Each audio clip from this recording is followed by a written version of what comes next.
की महत्वाकांक्षा के कारण इतने शक्तिशाली पांडवों का विनाश, कौरवों का विनाश हो गया। पितामह भीष्म, गुरु द्रोण, यहाँ तक इन लोगों का नाश क्यों हुआ?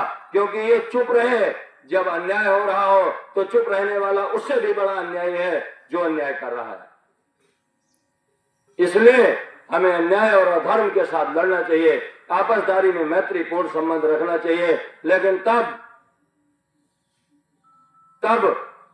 जब सामने वाला मैत्रीपूर्ण संबंध रखे। योगी जी से लोग पूछते हैं कि आप इतने कड़वे शब्द क्यों बोलते हैं? वो कहते हैं मैं शांति चाहता हूं, लेकिन सामने वाला शांति से रहने दे, तब तो नहीं रहने देगा तो अतीक वाला हाल होगा। होना भी चाहिए, यही धर्म है। अगर ऐसा न किया गया तो पीढ़ियां हमको माफ नहीं करेंगी। जो उन्होंने किया है यही धर्म है और यही होना चाहिए।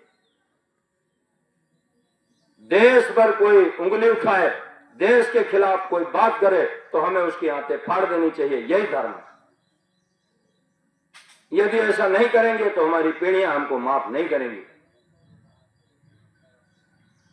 भारत माता की रक्षा के लिए जिन लोगों ने बलिदान दिया, देश की आजादी के लिए जो लोग लड़े, किस लिए लड़े? जिस तरह अंग्रेज अत्याचार करते थे, अगर हमारे साथ आज वैसा ही अत्याचार हो रहा है तो हम आजाद कहां हुए हैं? हम आजाद तो तब हैं जब हम सच्चाई की बात समाज में रख सकें। जब हम सच्ची बात समाज में नहीं रख सकते तो हम आजाद काहे हुए? जब हम सिर्फ मुंह देखी बोलते हैं और मुंह देखी सुनते हैं तो आजादी काहे की है? हमें अपनी बात, अपनी नीति साफ रखना चाहिए। जो हमारे बीच में फूट डालो की नीति करता है, ऐसे लोगों को हमें किनारा कर देना चाहिए। अपने आप वो समझ जाएंगे। मैं आपको बताता हूं, एक गुंडा क्या है? 10 आदमी उसके पास बैठे हैं तो गुंडे की पावर है। अगर 10 आदमी उससे हट जाए तो गुंडा किस काम का रह जाएगा? पावर क्या है? 10 आदमी उसके दरवाजे बैठे हैं, इसलिए वो पावरफुल है।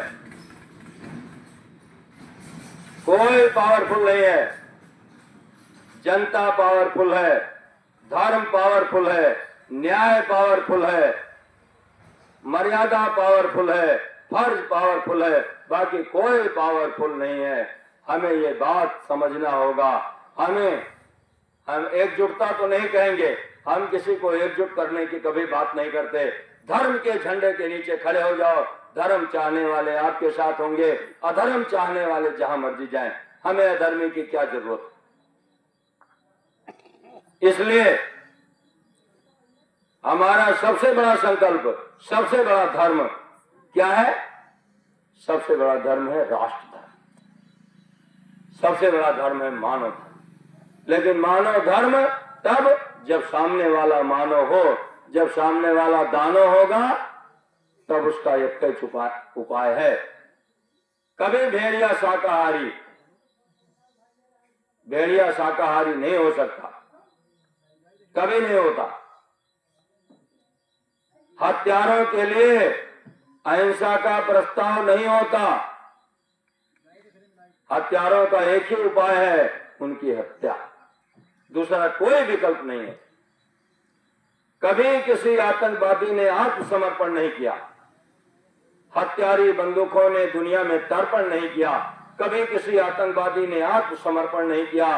ये केवल कुचला जाता है, दूसरी राह नहीं होती। संकल्पों के निर्णय को जबकि परवाह नहीं होती। कभी किसी आतंकवादी ने आत्मसमर्पण नहीं किया। उसका एक ही विकल्प है, उसको मार दो, बाकी दूसरा कोई विकल्प नहीं। और जिसने दूसरा विकल्प तलाशा, आपको एक घटना सुनाता हूं।